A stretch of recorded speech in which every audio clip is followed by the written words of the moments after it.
बहस होगी पाकिस्तान और अमेरिका से जुड़े इश्यूज पर। शामिल होंगी नेशनल और इंटरनेशनल खबरें। बात होगी दुनिया के बदलते हालात और बदलती सियासत पर। बनेंगी सेलिब्रिटीज इस प्रोग्राम का हिस्सा और दिए जाएंगे जवाबात अहम सवालों के। Programme Pakistan to America with Shaila Khan, Capital TV Washington.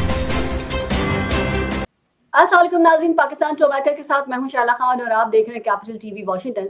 हाफिज गुल बहादुर ग्रुप ने हफ्ते को शुमाली वजीरिस्तान में फौज की एक चौकी पर खुदकुश हमला किया था, जिसमें 2 अफसरान समेत 7 एहलकार हलाक हुए थे। इस हमले के 2 रोज के बाद पाकिस्तान ने अफगानिस्तान की सरजमीन पर फजाई कार्रवाई की। पाकिस्तान में कलदम तंजीमों की हालिया कार्रवाइयों के बाद इस्लामाबाद और काबुल के ताल्लुकात भी खराब हो रहे हैं, जबकि सरहद पर भी कशीदगी बढ़ती जा रही है। पाकिस्तान मुसलसल काबुल में तालिबान इंतजामिया पर टीटीपी के खिलाफ एक्शन लेने के लिए दबाव डालता रहा है। तालिबान क़यादत अपनी ही तहरीक में फूट पड़ने के खदशे की वजह से पाकिस्तान के दबाव पर टीटीपी के खिलाफ कार्रवाई करने से गुरेज कर रही है। पाकिस्तान का मौक़िफ़ है कि टीटीपी और दीगर अस्करी तंजीमों के जो जंगजू हमले हैं उनके लिए अफगानिस्तान सरजमीन इस्तेमाल होती है, जबकि अफगान तालिबान हमलों को पाकिस्तान का अंदरूनी मामला करार देते हैं। सवालात के जवाब बहुत सारे लेने हैं और इसीलिए हमने इनवाइट किया है आसिम सिद्दीकी साहब को, जो कि एंकर और एनालिस्ट हैं, वॉशिंगटन से हमें ज्वाइन कर रहे हैं। अस्सलाम वालेकुम सर। वालेकुम अस्सलाम। सर, क्या अफगानिस्तान के अंदर कार्रवाई से टीटीपी के जो पाकिस्तान पर हमले हैं वो रोके जा सकते हैं? देखिए, सबसे पहले तो ये सोचना होगा कि ये जो हमले अफगानिस्तान से होते हैं उसमें असला कौन सा यूज़ होता है। अमेरिकन जो असला छोड़ के गए थे वो पाकिस्तान के लिए छोड़ के नहीं गए थे कि वो अफगानिस्तान जो है वो पाकिस्तान पर इस तरह की कार्रवाई करे और पाकिस्तान के फ़ौजी जो है वो शहीद करे। ये लड़ाइयाँ आज से नहीं हो रही, बहुत पहले से, जब से अमेरिकन फ़ौज गई है कहीं ना कहीं किसी न किसी तरीके से छेड़खानी हो रही है। और मैं समझता हूँ पाकिस्तान ने बहुत, मतलब मेरा अपना ज़ाती तज्ज़िया यही है कि पाकिस्तान ने बहुत अक्लमंदी की, बहुत ज़बरदस्त किया कि वहाँ जाके उनके घर में घुस के उनको मारा और ये बताया कि अगर तुम करोगे तो हम ऐसे ही मारेंगे तुम्हें। तो ये एक पहला दफ़ा हम मतलब इस तरह का कार्रवाई किए। कोशिश करो कि तुम खुद इन लोगों को रोको कि ये पाकिस्तान में आके हमले ना करें। तो यस, बिल्कुल पाकिस्तान और अफ़गानिस्तान के दरमियान एक कोल्ड वॉर तो चल रही है, लेकिन अफ़गानिस्तान को ये समझना चाहिए कि पाकिस्तान की ज़मीन और पाकिस्तान का समंदर, ये दोनों अफ़गानिस्तान के लिए जो है वो हर तरह से जो है वो मुफीद है। अगर ये दोनों चीज़ें बंद कर दी गई तो फिर अफ़गानिस्तान के सर्वाइविंग के चांसेस जो है ना वो कम होंगे, और कम ही नहीं होंगे बल्कि ग़िज़ा से लेके दूसरी तमाम चीज़ों पर जो है उसकी कमी होगी। तो और फिर मेरा ख़्याल है एक जंग की सूरत हाल भी पैदा हो जाए। तो ये अफ़गानिस्तान को सोचना चाहिए। पाकिस्तान ने बिल्कुल सही फ़ैसला किया और मैं समझता हूँ पाकिस्तान के अंदर वो तमाम अफ़गानी जो अभी आए हैं और उनके पास कोई परमिट नहीं है, कोई आईडी नहीं है, उनको भी जो है फ़ौरन डिपोर्ट करना चाहिए। उनका कोई राइट नहीं है कि वो बग़ैर वीज़े पासपोर्ट के रहें। यस, लाखों अफ़गानी जो हैं जिनको पाकिस्तान ने नादरा से आईडी बना के दी हुई है, दैट्स फाइन। वो पाकिस्तान जो है वो वहाँ की पार्लियामेंट फ़ैसला करे कि उनको किस तरह हैंडल करना है, लेकिन जिनके पास कुछ नहीं है, अगर वो पकड़े जाते हैं तो उनको फ़ौरन डिपोर्ट करना चाहिए। आसिम साहब, बज़ाहिर पाकिस्तान और अफगानिस्तान के दरमियान जो एक बड़ी कशीदगी है उसकी वजह है ये कलदम तंजीम तहरीक तालिबान या फिर उसके बढ़ते हुए हमले। सो माजी को अगर हम देखें तो माजी में भी जब अफगानिस्तान में जो हामिद करजई हैं और फिर अशरफ गनी जो थे, उनकी हुकूमत कायम थी और उन दोनों भी पाकिस्तान की जानिब से बार बार यही कहा जाता रहा कि पाकिस्तान में हमलों के लिए अफगानिस्तान की जो सरजमीन है वो इस्तेमाल होती रही है और ये हमले अफगानिस्तान से लेकर पाकिस्तान में हमले होते रहे। तो क्या हम अपनी बॉर्डर को सिक्योर नहीं कर सकते? देखें, फिर वही कहूँगा कि इतने बड़े बॉर्डर को सिक्योर करना, आपने देखा कि सिक्योर किया तो था, लेकिन आज भी पाकिस्तान और अफ़गानिस्तान के दरमियान स्मगलिंग जारी है। आज भी लोग इस्लामाबाद एयरपोर्ट पे उतरते हैं और अफ़गानिस्तान घूम कर वापस आ जाते हैं। तो सख्ती करनी चाहिए। मेरा ख़्याल है पाकिस्तान को वहाँ पर 2-3 लेयर्स की सिक्योरिटी लगानी चाहिए ताकि इनको कंट्रोल किया जाए। और ये जो स्मगलिंग है इस पे कुछ लोग इसके फेवर में होते हैं। जी देखें, एक टायरी तो स्मगल करके लाए हैं, बिल्कुल सख्ती से अभी आप देखें कि पाकिस्तान की हुकूमत ने एक एक्शन लिया था कि डॉलर्स को जो है कंट्रोल किया था कि ये आते थे ड्रग बेचते थे और डॉलर जो है करा के बेशक 400 रुपए भी ले लेते थे क्योंकि वो ड्रग मनी थी। तो अब कंट्रोल किया है तो पाकिस्तान का डॉलर भी जो है थोड़ा मुस्तहकम हुआ और अगर आप और करेंगे ये पाकिस्तान के डॉलर 250 पर आ जाएगा। ये सिर्फ अफगानिस्तान की वजह से मैं समझता हूँ। जी ठीक है। आसिम साहब, आपने जो पाकिस्तान एम्बेसी है उसमें 23 मार्च का एक इवेंट जो था उसे कवर किया, उसमें आप इनवाइटेड थे, आप गए वहां पर, तो वहां पर आपका जो इवेंट था वो कैसा रहा था? जी शाला इवेंट ये हर साल होता है और तकरीबन मेरे ख्याल है 17-18 साल से तो मैं कवर ही कर रहा हूँ। मुझे बड़ा अफसोस हुआ इस इवेंट में और मैंने आखिरी लास्ट प्रोग्राम में आपको कहा था कि मैं बताऊंगा कि पाकिस्तान एम्बेसी जो है का अमला जो है वो पीटीआई को सपोर्ट ही नहीं करता बल्कि हर तरीके से जो है उनकी खिदमत में हाजिर रहता है। और ये बात मैंने कल देखी कि और मुझे निहायत ही अफसोस हुआ कि वो लोग जो पाकिस्तान एम्बेसी के बाहर, व्हाइट हाउस के बाहर, पाकिस्तान हाउस के बाहर पाकिस्तान आर्मी मुर्दाबाद, आईएसआई मुर्दाबाद के नारे लगा रहे थे। आर्मी चीफ को फांसी दो, आर्मी चीफ के खिलाफ गालियां दे रहे थे। वो लोग पाकिस्तान एम्बेसी में नजर आए और उस दिन नजर आए जिस दिन तकरीबन 30 मुल्कों के एम्बेसडर, आर्मी से रिलेटेड जो फोर्सेस के लोग थे, आर्मी अताशी, ये सारे लोग वहां मौजूद थे। तो आप कौन लोग हो? सबसे पहले तो मैंने एम्बेसडर से शिकायत की वहीं पर कि सर ये गलत है, या तो आप जो है मतलब सही और गलत जो है उसमें कम से कम तमीज तो कर सकते हैं। ये तो नहीं कर सकते कि नहीं जी कौंसल खाना सबके लिए खुला है, हम मना नहीं कर सकते। नहीं जी, माजी में एम्बेसडर्स ने जर्नलिस्टों पे भी पाबंदियां लगाई हैं सिर्फ आर्टिकल लिखने की वजह से, सिर्फ कोई खबर देने की वजह से। तो आखिर ये कौन पावरफुल लोग हैं जो कि गालियां देते हैं पाकिस्तान एम्बेसी के बाहर, पाकिस्तान को, पाकिस्तान की आर्म फोर्सेस को, और वो एम्बेसी के अंदर बैठे होते हैं। मैं एक दफा फिर पाकिस्तान के फॉरेन ऑफिस से कहूंगा कि आप इस पे गौर करें। पाकिस्तान के डिप्लोमेट जो है सेक्शन, उसके अंदर पीटीआई में भरपूर पीटीआई के साथ देने वाले हैं। हो सकता है उनकी बेगमात शामिल हो सकता है, क्योंकि वहां पर वो औरतें भी नजर आई जो पीटीआई को सपोर्ट कर रही थी खुल के। जो अभी आईएमएफ पे के बाहर आप देखें कि तजलील का बायस बना है कि एक पीटीआई की वो खड़े होके वो करिए नारे लगा रही है कि आप फंड ना दे, जबकि पाकिस्तान के अंदर पीटीआई का जो बंदा है वो कह रहा है, जो स्पोक पर्सन है, कि जी हमारा इससे कोई ताल्लुक नहीं है। ओ भाई, कौन सा गेम खेल रहे हो तुम लोग? सबसे पहले तो बता दो कि गेम कौन सा खेल रहे हो। पाकिस्तान की तारीख में, मैं यहाँ पे 26-28 साल हो गए, मैंने पाकिस्तान की तारीख में पाकिस्तान की इतनी तजलील होते नहीं देखी, मैंने पाकिस्तान की आर्म फोर्सेस की इतनी तजलील होते नहीं देखी। और ये कमबख्त लोग, माजरत के साथ ये लफ्ज यूज करूंगा, कि इतनी गालियां देने के बाद भी पाकिस्तान एम्बेसी के अंदर बैठे होते हैं, और अंदर ही नहीं बैठे होते, उन लोगों से भी मुलाकात कर रहे होते हैं जिनसे नहीं करनी चाहती। हमारे आर्मी के लोग उनके साथ तस्वीरें खिंचवा रहे होते हैं, उनके साथ कंधे पे हाथ रख के उनसे बात कर रहे होते हैं। मतलब आपको भी शर्म नहीं आती? अगर आपको नहीं पता कि ये बंदा जो है कौन है, तब भी आप उस जॉब के अहल नहीं है, क्योंकि आप आसिम साहब, अगर आपको लग रहा है, आप कह रहे हैं कि जी यहाँ पर नारे लगाए जाते हैं, यहाँ पर जो फंड्स के लिए मना किया जाता है कि यहाँ मत भिजवाइए, या और पाकिस्तान में जो क़यादत है या जो भी कोई सपोर्टर्स है पीटीआई के वो डिसोन करते हैं, तो अच्छी बात नहीं है। अगर कोई बाहर ओवरसीज पाकिस्तानी अगर कोई गलत काम कर रहे और यहाँ डिसोन करे तो अच्छी बात है। ये बिल्कुल नजर आता है ना कि आप किए जाओ, चलो अपना जारी रखो, या तो डिसोन करे ना, या तो वो बोले कि जनाब जो चैप्टर है अमेरिका का, जो चैप्टर है मुख्तलिफ जगहों पे, Houston, Virginia, Maryland, Atlanta, California, ये सब वो हैं, कोई भी हमारा जो है वो नहीं है। आप ओन भी करते हैं, आप उस चंदा भी जमा कर रहे होते हैं, मीठा मीठा हप अप करते हैं, और उसके बाद खट्टा खट्टा तुतू करते हैं, वो वही वाली बात है। इसके अलावा यहाँ पे सब लोग, आप शहबाज गिल को अलग समझती हैं पीटीआई से, आप मोहित पीरजादा को अलग समझती हैं पीटीआई से। तो ये ना करें कि वो अच्छी बात है, ये अच्छी बात नहीं है। आप पाकिस्तान के खिलाफ नारे नहीं लगाते सर, हैं, फिर अच्छी आप बात एम्बेसी ये में है कि बैठे अगर वो होते हैं, गलत काम फिर कर रहे यार हैं ठीक उसकी है, फिर इज्जत हम भी करें तो उन्हीं के हमने साथ मिल निकाल, जाते अच्छी हैं। बात है ना। मैं तो अब कहता हूँ पाकिस्तान एम्बेसी में, फिर हम भी मिल जाते हैं उनके साथ, आप देखते हैं हमारे साथ क्या असर होगा। या तो फिर सिंपल सी बात ये है कि यही बंदा अगर होता कोई बलूचिस्तान का, तो आप उसको ताहयात पाबंदी लगा देते पाकिस्तान एम्बेसी आने पर। तो यार थोड़ी शर्म कर लें आप लोग, खुदा के लिए पाकिस्तान एम्बेसी को बोल रहा हूँ कि थोड़ी शर्म कर लें। वो लोग जो आपको गालियां देते हैं, आपके ऊपर लानत देते हैं, आप उनको अपनी एम्बेसी में बिठाते हैं, थोड़ी सी शर्म कर लें यार।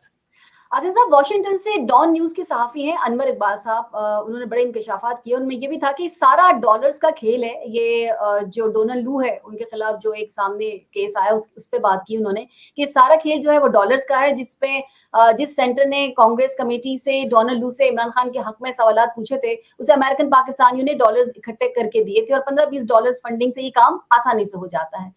तो सवाल मैं ये पूछ रही हूँ कि मतलब इतना कम पैसों में ये काम हो जाना, आपको आपको क्या लगता है कि देखिए मतलब यहाँ का ऐसा अमेरिका सिस्टम, में पॉसिबल है? यहाँ का सिस्टम ऐसा है कि जब कांग्रेस या सेनेट के इलेक्शन होते हैं, तो जहाँ जहाँ पाकिस्तान की कम्युनिटी बहुत ज़्यादा रहती है और उनके वोटों से फ़र्क पड़ता है, जीत और हार का फैसला होता है, तो वहाँ पर कांग्रेसमैन और सेनेटर्स जो हैं वो पाकिस्तानियों के करीब हो जाते हैं। करीब होने के बाद लाजिम बात है, जहाँ पर पीटीआई के लोग ज़्यादा हैं, वहाँ पे वो अपने कांग्रेसमैन और सेनेटर से कहते हैं कि जनाब आप लेटर लिखें या आप सवाल करें या आप हेयरिंग करें। तो वो फिर मजबूर होते हैं और क्योंकि ये फिर फंडिंग करते हैं। जब आप फंडिंग आपके हज़ारों डॉलर से लाखों डॉलर तक होती है, तो जो अनवर इकबाल ने जो इस बात को फ़ोकस किया था कि एक दिन पहले जो है ब्रैड शर्मन की फंड रेज़िंग हुई थी एक रेस्टोरेंट में, और तकरीबन हज़ारों डॉलर जो हैं 16,000 मेरे ख़्याल है $15,000 जमा हुए थे। और ब्रैड शर्मन जो हैं वो उन्होंने वो सारे अजीब उल्टे किस्म के सवालात किए। 1-2 सवालात के आप कह लें कि चलें पूछने के काबिल थे, वरना उनको वो सवाल, खैर उनका राइट है, वो कर सकते हैं। लेकिन डोनाल्ड लू एक ऐसा बंदा है जो इस वक़्त अमेरिका के अंदर नापसंदीदा शख्सियत है। जब वो उस कमरे से निकले तो अमेरिकन मीडिया ने उनको घेर लिया, वो बाकायदा भाग के उनको जान बचानी पड़ी और एक अमेरिकन जर्नलिस्ट कह रहा था, why are you running? Why are you running? क्योंकि उन्होंने फ़लस्तीन के खिलाफ और इसराइल के हक में जो है अपनी ट्वीट की थी। इस वजह से उनको नापसंदीदा शख्सियत है। और आप ये देखिएगा कि आने वाले दिनों में ये बात साबित होगी कि पीटीआई के उस अमेरिका के अंदर ज़्यादातर वो लोग शामिल हैं जो इसराइल की हमायत में हैं और फ़लस्तीन के जो है खिलाफ हैं। जी। सर, इस्लाम आप क्या बात करते हैं? अगर तो हैं तो कोई मसला नहीं है। पाकिस्तान में तो स्टेडियम में आप फ़लस्तीन का झंडा नहीं ले जा सकते। तो क्या हो गया? अगर बाहर बैठे हुआ बंदा अगर इसराइल के फ़लस्तीन के हक में नहीं है और इसराइल के फ़ेवर में है, तो क्या फ़र्क पड़ गया? आप यहाँ पर किसी भी देखिए, नहीं, स्टेडियम में नहीं, जाइए, वहाँ पर नहीं, आप झंडा नहीं नहीं, लेके नहीं, जा सकते। नहीं, ये शैला, हुकूमती जगह पर है कि वहाँ आप पुलिस पकड़ उसको के आपको ले गलत जाए। रंग दे रही हैं। मसला पीटीआई का सारा यही होता है कि हर चीज़ को ना उल्टे कान से पकड़ने की कोशिश सर, मैं करते हैं। पीटीआई की नहीं हूँ। आप मैं सुन आपसे लें ना, सवाल कर रही हूँ कि आप सुन लें, पाकिस्तान में आप सुन अगर लें, आप मेरी कह बात रहे सुन हैं कि लें, मेरी गलत है, बात तो सुन लें। पाकिस्तान में भी गलत है। आपको ये समझना चाहिए कि अगर एक स्पोर्ट्स का एक वो है और अगर उसमें एक पाबंदी लगा दी है गई है कि किसी भी झंडे को अलाउ नहीं किया जाएगा ड्यूरिंग द गेम, और वो पीटीआई के झंडे की वजह से ही कहा गया होगा, तो उसके बाद फ़लस्तीन के झंडे लहराएँ, बाकायदा टीम पूरी, मैंने देखा है पूरी टीम फ़लस्तीन के झंडे लेके मैदान में रन किया है। यस, आपको थोड़ा-सा लेकिन वही होता है कि आप पुलिस वाले को एक इंस्ट्रक्शन तो ये नहीं दे सकते कि जनाब जिसने ये वाला झंडा पकड़ा हो ना उसको छोड़ देना। उन्होंने एक सिंपल कहा होगा कि स्टेडियम के अंदर सवाए पाकिस्तान के झंडे के अलावा कोई झंडा नहीं होगा। तो इसमें कोई बुराई नहीं है। हाँ, गेम के बाद आप कुछ भी करें, तो मेरा नहीं ख़्याल है, इसको गलत तरीके से ना लें आप। नहीं, मैं गलत तरीके से इसलिए नहीं कह रही क्योंकि जो मैंने वीडियोस देखी, जो लोगों का एतराज था वो ये था कि क्या हम फ़लस्तीन के हक में क्या नहीं, नहीं, नहीं नारे झंडा लगा लगा सकते, सकते, बिल्कुल क्या नहीं हम लगा ये भी नहीं सकते। कर सकते? नहीं, हमने नहीं, मुख्तलिफ अगर स्टेडियम में देखा, पाबंदी हमने है, फुटबॉल के अगर स्टेडियम सारे में देखा, झंडों पर हमने बहुत सारे पाबंदी है तो स्टेडियम नहीं में देखा लगा कि लोग सकते। लाते हैं सब चीज़ें। पीटीआई के साथ मसला ही यही है, पीटीआई के साथ मसला यही है कि मैं जब पीटीआई की आप नहीं हूँ, सुने, मैं पीटीआई की बात नहीं, नहीं कर नहीं, रही हूँ, मैं पीटीआई के साथ फ्लैग की बात कर प्रॉब्लम ही यही है कि आप जब पार्लियामेंट में बैठे होते हैं और रेज़ोल्यूशन पास की जाती है गज़ा के ऊपर, तो आप नो, नो करते हैं। तो भाईजान इस वक़्त जो है ना, माज़रत के साथ, आप इखलाक से भी बदतर हो चुके हैं, आप ज़बान से भी बदतर हो चुके हैं, आप हर चीज़ में मार-कुटाई, बेहिसी, बेशर्मी पे उतर आए हैं। शाहिद आफरीदी ने 2-4 ट्वीट क्या कर दी, आप उसके घर वालों से लेके गंदी तस्वीरें उसकी फेसबुक पे लगा रहे हैं, ट्विटर पे लगा रहे हैं। ये कौन सी पीटीआई है? मैं तो बोलता हूं कि अब अगर भूल जाएं कि पीटीआई कभी इक्तदार में आएगी। अगर पीटीआई इक्तदार में आई तो ये जो फाशिस्ट, मैं तो उसे कहूंगा कि इतना गंद लेकर आएगी कि पाकिस्तान शायद उसके बाद जो है ना अपने पैरों पे खड़े ही ना हो पाए। तो शाहिद आफरीदी का मैं आपको स्टेटमेंट, देखिए लोगों की नफरत का कोई एक अंदाज होता है। आप अगर ये कह रहे हैं सिर्फ पीटीआई की नफरत है, मुझे ये बताइए पीटीआई क्यों नफरत करती है इतना? मुझे तो ये होता है हर चीज में अगर कुछ हुआ बस नफरत नफरत नफरत। नहीं नहीं नहीं, पाकिस्तान के खिलाफ जो बोलेगा उसे, उसके लिए तो फिर भी एक आम आदमी, सारे पीटीआई की थोड़ी, पूरा पाकिस्तान पीटीआई का नहीं है, आम लोग भी तो इसमें है ना। भाई तो फिर उनको डिसोन करे ना, फिर उनको डिसोन करे ना। आप उसको सर पे भी बिठा कर रखते हो और डिसोन भी नहीं करते। अब आप मेरी सुन लें कि जब शाहिद आफरीदी अपने प्लेटफॉर्म पर, इतना बड़ा आदमी जब ये कहेगा कि कश्मीर की क्यों बात करते हैं, आप लोगों से 4 सूबे तो संभाले नहीं जा रहे, इसको आजाद कर दीजिए। आप बताइए, जहां पर इतने लोग जो हैं पूरी सारी जिंदगी कश्मीर के लिए हम बात करते रहे, आप अपने प्लेटफॉर्म को ये यूज कर रहे हैं। वो वीडियोस भी आपको ट्विटर पे मिल जाएंगी जहां पे वो खड़े होकर कह रहे हैं इंडिया को दे दीजिए। चले इंडिया को भी नहीं दीजिए, पाकिस्तान भी ना लें, उसको आजाद करें। अरे आपसे 4 सूबे तो संभाले नहीं जाते। बिल्कुल सुने, आप शाह महमूद कुरैशी ने पार्लियामेंट के फ्लोर पे बैठ के कहा था कि 370 इंडिया का अंदरूनी मामला है। तो मैं लानत भेजता हूँ शाह महमूद कुरैशी पे कि जब 370 पे आपको बोलने का वो था तो आपने कहा कि इंडिया का अंदरूनी मामला है। तो शाहिद आफरीदी जैसे लोग तो बहुत छोटे हैं। ये शाह महमूद कुरैशी पीटीआई के कह रहे थे कि जनाब 370 इंडिया का अंदरूनी मामला है। वजीर आजम इमरान खान, साबिक वजीर आजम जो कि इस वक्त जेल में है, वो कह रहे थे कि जनाब आधे घंटे जुम्मे के बाद खड़े हो जाओ। तो कश्मीर से रिलेटेड हमारे बड़े बड़े सियासतदानों, इसका मतलब ये नहीं है कि आप शाहिद आफरीदी की नंगी तस्वीरें उसकी फैमिली को थ्रेट देना शुरू कर दें। पीटीआई ने तो ये भी साबित कर दिया कि डोनाल्ड लू को कत्ल की धमकियां दी जा रही हैं। मतलब हम तो सारे वोट मिले।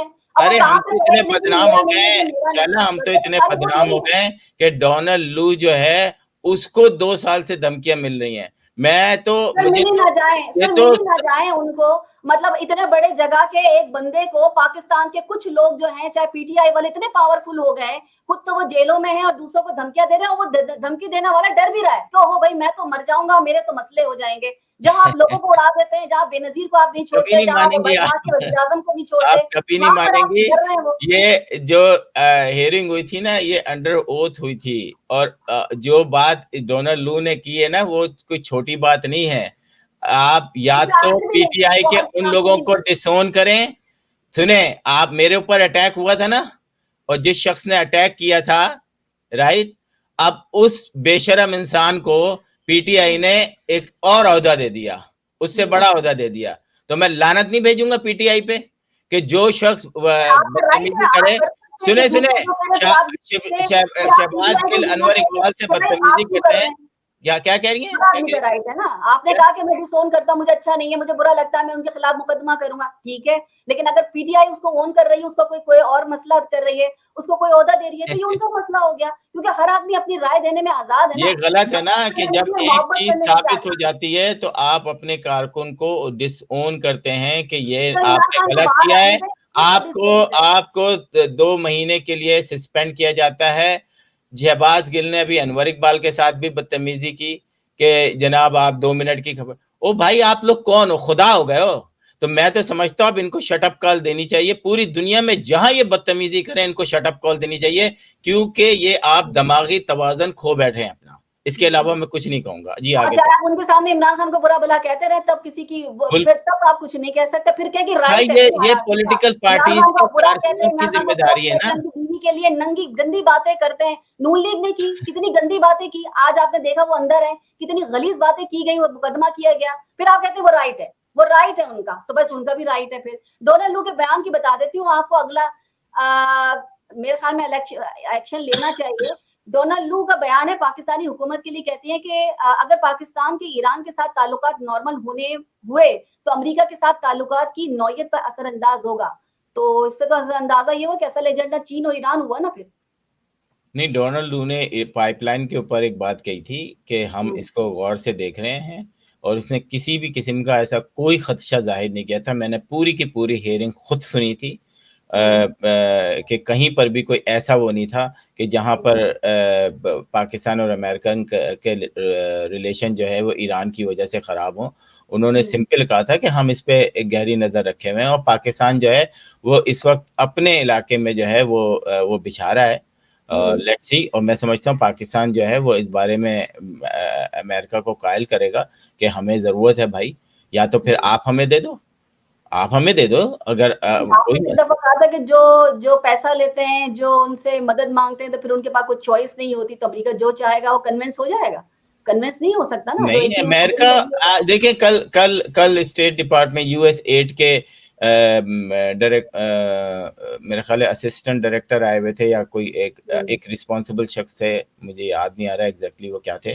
तो उन्होंने जो है ना एक तकरीर में यही कहा था कि पाकिस्तान अमेरिका के रिलेशन जो हैं बहुत अच्छे हैं और कुछ नई चीज़ें भी शुरू होने जा रही हैं और आगे आने वाले दिनों में आप देखेंगे कि पाकिस्तान अमेरिका के अंदर जो है बहुत सारी जो है आइंदा आने वाले उसमें बहुत सारे शोबों में जो है वो अमेरिका पाकिस्तान की हेल्प करेगा।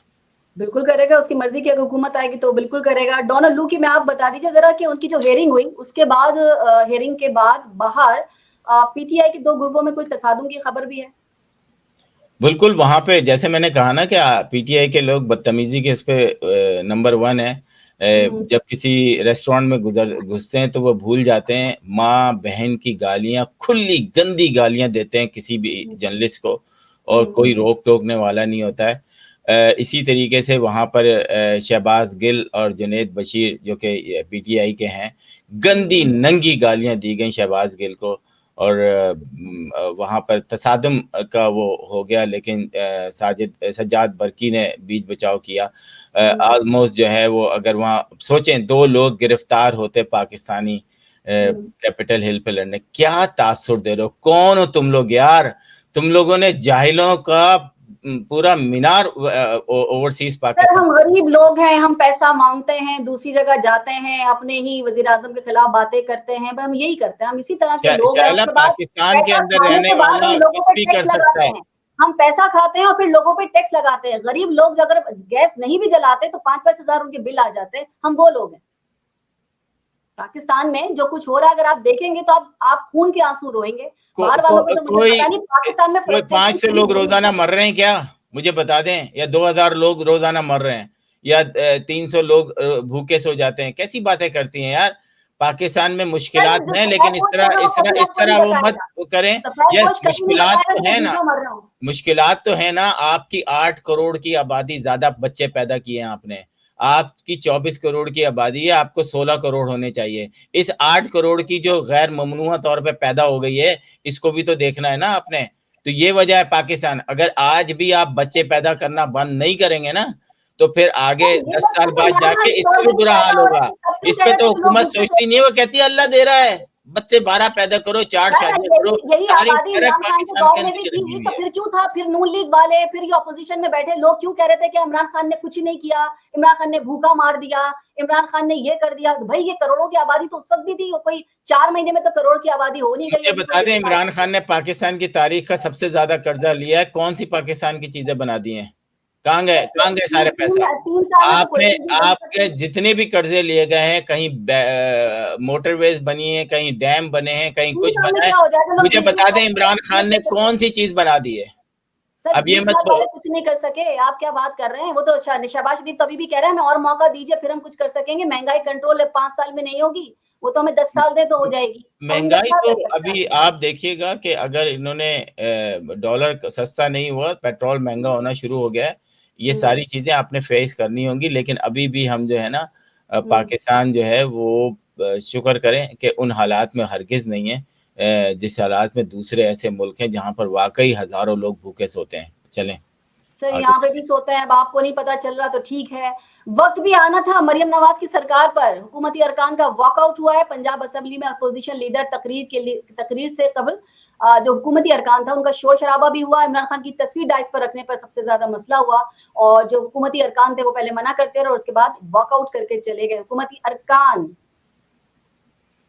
जी बिल्कुल, उन्होंने सही किया। उसकी वजह यह है कि और उनको एक रेजोल्यूशन पास करना चाहिए कि नवाज शरीफ की आइंदा किसी भी पार्लियामेंट में कोई तस्वीर नहीं लगाई जाएगी, ना ही इमरान खान की। लेकिन ये गलत है कि आप नवाज शरीफ की तस्वीरें तो अपनी जेबों में और अपने मैंने देखा था ओथ वाले दिन नवाज शरीफ की तस्वीर फ्रंट पे बैनर लगा हुआ था जहां उनकी वालदा की भी थी, तो मरियम नवाज की वालदा की भी थी। तो ये गलत है वन साइडेड कि जी आप नवाज शरीफ की तस्वीर तो लगा सकते हैं लेकिन इमरान खान की नहीं। अगर आपने पाबंदी लगाना है तो किसी भी तस्वीर कोई भी नहीं होगी, और अगर होगी तो फिर इमरान खान की भी होगी। और आप अगर लगाना चाहें, अगर नहीं बैठना चाहते तो ना बैठें। मैं तो यही कहूँगा कि ये कोई तरीका नहीं है कि जनाब आप जो चाहें वो कर सकते हैं। मेरा ख्याल है कि बिल्कुल सही किया उन्होंने कि अगर नवाज शरीफ की तस्वीर लग सकती है तो इमरान खान की भी लगनी चाहिए। मैंने आपसे कहा था ना कि वो तशहीरी मुहिम थी, आपने कहा कि वो तो सभी लगाते हैं। सुप्रीम कोर्ट का फैसला उस पर मौजूद है। मैं उस दिन पढ़ रही थी, जो मेरी नज़र से नहीं गुजरा था, कि तशहीरी मुहिम पर वज़ीर-ए-आज़म किसी भी किस्म जो भी वज़ीर-ए-आज़म हो उनकी तस्वीर जो है या वज़ीरों की तस्वीर नहीं लगाई जा सकती। फिर भी आपने देखा ना कि नवाज शरीफ की तस्वीर जो है वो थैलों पे लगी हुई थी, जो कि आटे की या फिर जो रमज़ान का जो राशन दिया था उनकी उस पर थैले पे मौजूद थी। ये भी हुआ था। अच्छा जी, अब आप मुझे बता दीजिए ज़रा कि मॉस्को के जो मज़ाफ़ाती इलाका है, उसमें जुमे को एक म्यूज़िक कॉन्सर्ट था, उसमें मुसल्लह अफ़राद ने फायरिंग की थी। कम से कम 60 से ज़्यादा अफ़राद जब तक मैंने पढ़ा था, जब तक मैंने देखा, उसमें तकरीबन 100 से ज़्यादा अफ़राद हो गए और तकरीबन 200 के करीब जो थे, वो ज़ख्मी हुए थे। थिएटर में आग भी लगा दी गई थी और हमले के बाद हमलावरों को मतलब अभी तक शनाख्त उन्होंने छुपाई थी। फौजियों की वर्दी में वो आए थे, इमारत में दाखिल हुए, फायरिंग की, 20 मिनट तक वो फायरिंग करते रहे। मैं पूछना ये चाह रही थी कि अब इसके बाद होना क्या है? क्योंकि ये बहुत बड़ी दहशतगर्दी है और अमेरिका ने बहुत पहले मतलब उनको इस हुकूमत को बता दिया था कि ये होने वाला है, लेकिन उसके बाद भी प्रिकॉशनरी मेजर्स सामने नहीं आए। देखें, आपको शायद अंदाज़ा नहीं होता कि किसी भी मुल्क में जो इंटेलिजेंस होती है वो कितने हादसात होने से रोक देती है। ये तो किसी को पता ही नहीं चलता ना। लेकिन जब आप बिल्कुल इस तरह प्लानिंग से आएँगे, आपने वर्दियाँ पहनी हुई हैं फ़ौजियों की, तो लाज़िमी बात है आपको पुलिस वाला भी नहीं रोकेगा। आप तो बहुत सारी चीज़ें होती हैं और इसे ही सिक्योरिटी लैप्स कहते हैं। अमेरिका के अंदर इतना बड़ा सिक्योरिटी लैप्स हो गया, 4 जहाज़ अगवा हो गया और पता ही नहीं चला। तो ये लैप्स होते हैं मतलब इसमें मेरा नहीं और मेरा ख़्याल है कि इतनी जगहों से आपकी दुश्मनियाँ हैं, तो आपको ऐसे वाक़यात से भी होशियार रहना चाहिए। तो मेरा ख़्याल है पूरी दुनिया में है।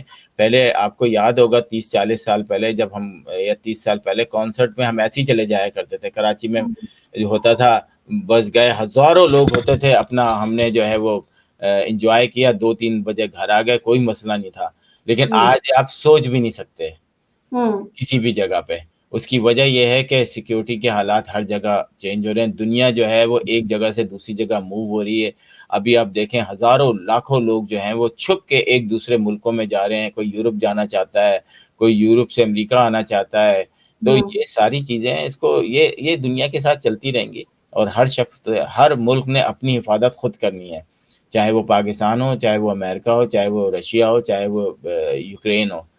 तो और फ़लस्तीन के हवाले से भी मुझे वही हो रहा था कि कल मैं गया था एम्बेसी, तो वहाँ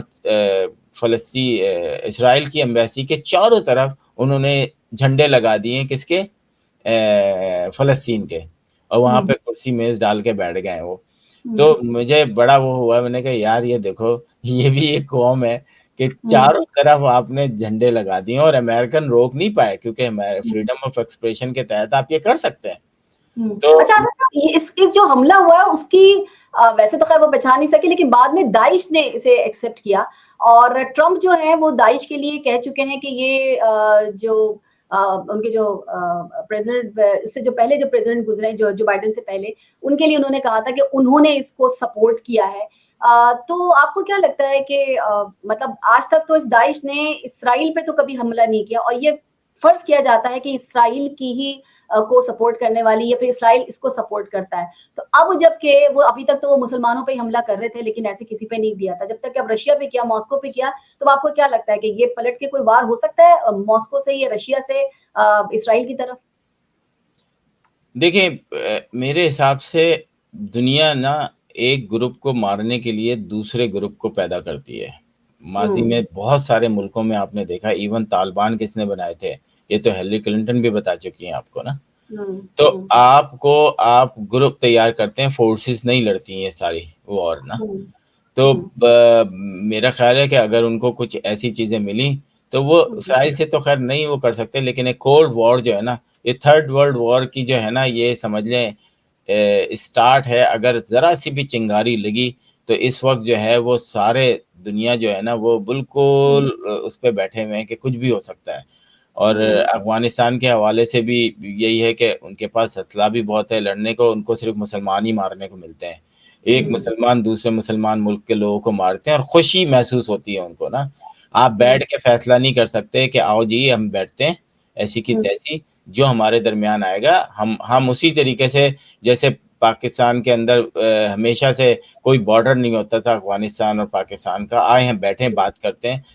नहीं, हमने जो है ना दूसरे इंडिया की मदद से या दूसरे मदद से सिर्फ मुसलमान ने मुसलमान को ही मारना है। तो ये एक आप देख लें कि जितनी भी जंगें हुई हैं सबसे ज्यादा लोग मुसलमान ही मरे हैं। तो प्रॉब्लम हम लोगों में है और किसी में नहीं है। ठीक है आसिम सर, लास्ट कमेंट चाहूंगी मैं। लास्ट कमेंट यही कहूँगा अमेरिका में रहने वाले ओवरसीज पाकिस्तानियों को कि मेरा ख्याल है कि इनफ इज़ इनफ। अब पाकिस्तान से नफरत करना बंद करें, स्पेशली उन पीटीआई के लोगों से जो ये मुसलसल ये हरकतें किए चले जा रहे हैं कि पाकिस्तान के ख़िलाफ़ IMF के बाहर आप वो कर रहे हैं, पाकिस्तानी एम्बेसीज और उनके अंदर जो है आप नारे लगा रहे हैं और ऐसी जगहों पे जा रहे हैं। या तो आप खुलेआम माफ़ी मांगें कि जी हमसे गलती हुई है, या पीटीआई जो है इमरान खान कब कहते हैं कि जी हमारा, कभी कहते हैं जी हमारा IMF के बाहर जो वो हुआ है हमारा उससे कोई ताल्लुक नहीं है। तो एक क्लियर सूरत हाल कारकुनों को भी दे दें ताकि वो नफरत करना बंद करें और उनको कहते हैं कि जनाब जिसने भी ट्विटर पे या किसी पे भी की, हम उसकी बुनियादी रुकनियत ख़त्म कर देंगे, उसका ताल्लुक पीटीआई से नहीं होगा। आपको याद होगा कि MQM के अंदर अक्सर अखबारों में खबरें लगती थी शक्ल के साथ कि इनका ताल्लुक अब MQM से नहीं है, और उसके बाद फिर हकीकी बन गई थी। तो जमातों में ये होता है कि जब आप कंट्रोल से बाहर हो जाएं, आप डकैतियां करने लगें, आप चोरियां करने लगें। अब पीटीआई इनमें किसी चीज़ में वो नहीं है, डकैती चोरी इसमें नहीं है, कोई असला नहीं है, लेकिन जो इनकी ज़बान है, जो इनकी गंदगी है, और ये जो टिकटॉक पे या दूसरी जगहों पे गंदे गंदे आपके जो हीरोज़ होते हैं, क्योंकि जब आप इनको कहते हैं तो शाहिद आफरीदी के भी तो फॉलोअर्स होंगे ना, तो फिर आपस में पाकिस्तानी लड़ते हैं फिर ना, और निशाना क्या बनती है कि जी पीटीआई ने किया है।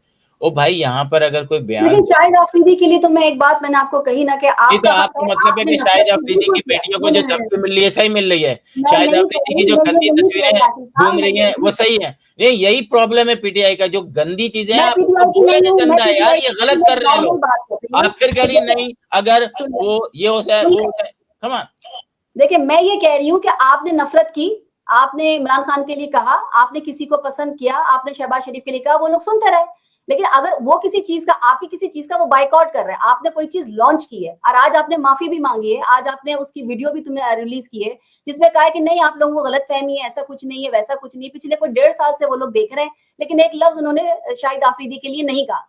ठीक है जी, अच्छी बात है, ये उनका राइट है, आपका राइट था, आपने गलत बातें की लेकिन वो सुनते रहे। लेकिन अब अगर वो अपने तौर पे कुछ करना चाह रहे हैं, जैसे कि अब मैं आपको बता देती हूँ, इनकी एक प्रोडक्ट है जिसको इन्होंने, कोई रेस्टोरेंट है, इनको लॉन्च किया है और उस पर उन्होंने बाइकआउट कर दिया है, सिर्फ इतनी सी बात है। अब वो बाइकआउट कर दिया तो ये उनका राइट बनता है, पहले वो बिल्कुल बाइकआउट उनका राइट बनता है, नहीं बाइकआउट उनका राइट बनता है। सुने, मैं यहाँ बाइकआउट पे नहीं कर रहा, आप फिर वही गलत ले जा रही हैं। प्रॉब्लम यही है, बाइकआउट उनका राइट बनता है, लेकिन ये राइट नहीं बनता कि उसके बच्चों को गालियां दें, उसकी नंगी तस्वीरें जो हैं वो ट्विटर पे और सोशल मीडिया पे लगा, ये राइट नहीं बनता उनका।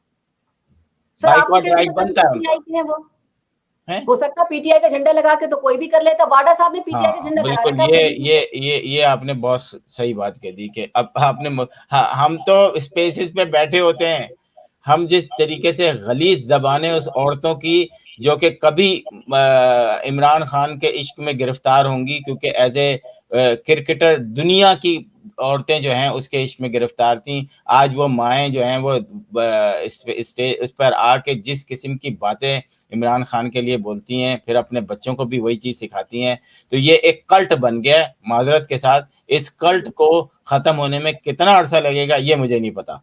लेकिन मेरा ख़्याल है इनफ इज़ इनफ, बंद होना चाहिए ये सब। आसिम साहब बहुत-बहुत शुक्रिया, thank you so very much. वक्त हुआ खत्म। अपने नाज़रीन से कहेंगे कि सोशल मीडिया प्लेटफॉर्म पर कैपिटल टीवी वॉशिंगटन के फेसबुक पेज को लाइक कीजिएगा, यूट्यूब चैनल को सब्सक्राइब कीजिएगा और कैपिटल टीवी वॉशिंगटन की एप्लीकेशन को जरूर इंस्टॉल कीजिएगा ताकि दुनिया में किसी भी जगह हो हमारे लाइव प्रोग्राम्स और शोज को देख सकें। जिंदगी न वफा की तो इंशाल्लाह अगले प्रोग्राम में फिर मुलाकात होगी। तब तक के लिए शाला खान को दीजिए इजाजत। फी अमानिल्लाह।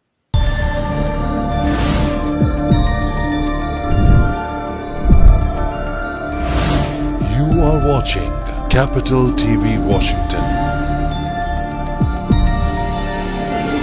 the best South Asian TV channel in North America.